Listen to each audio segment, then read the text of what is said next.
Alright, hello po sa inyong lahat, sa lahat ng natatakam. Ito na ang pangalawang branch ng Charmaine's Lechon House. Talaga naman napakasarap dito.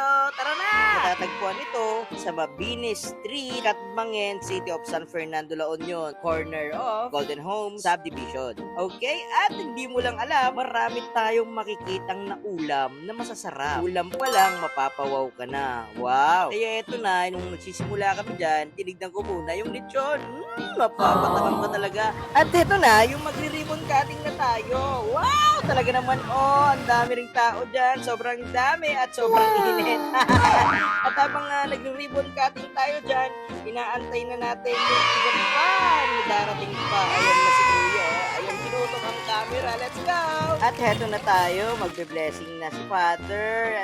Ready ka na ba? Let's go! At ngayon, habang nagdarasal kami, ayan, paikot-ikot po kami dyan sa kanilang pwesto. Ang dami mong makikitang table dyan kung dadalhin mo yung mga friends mo, kapamilya mo, at gutom na gutom kayo, marami kayong uupuan. Heto na ang finale na masasarap na ulam. Dapat dinakdakan, nagimas talaga, may dinardaraan pa. At isa sa mga favorite ko, ito. Ano ito? Wow, masarap yan. Talaga naman, ayan. May sabaw-sabaw pa. Kung mahilig ka masasabaw, marami ring sabaw yan. Nag-gimas date na ni Yan, ang mga ulam na talaga namang mapupuntahan mo kasi marami kang pagpipilian. Hindi lang lechon. Oo, pero kung takam na takam ka naman sa lechon, ito ang pinaka the best na mapupuntahan mo sa syudad ng San Fernando, La Union.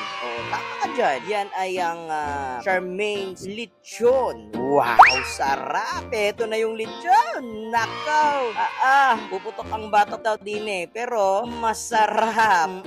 Kung takam ka na, umorder ka na at ipopost ko na kung ano ang pag-o-orderan mo. Diba? Umorder ka na. Kung ano pang hinihintay mo dyan, umorder ka na. Ano pa ginagawa mo? Order ka na nani. Alright, speaking your Papa Prince. Kaya sa mga idol natin, mag-follow lang kayo at mag-likes. Kung likes na likes nyo ang lechon na to. Bye-bye!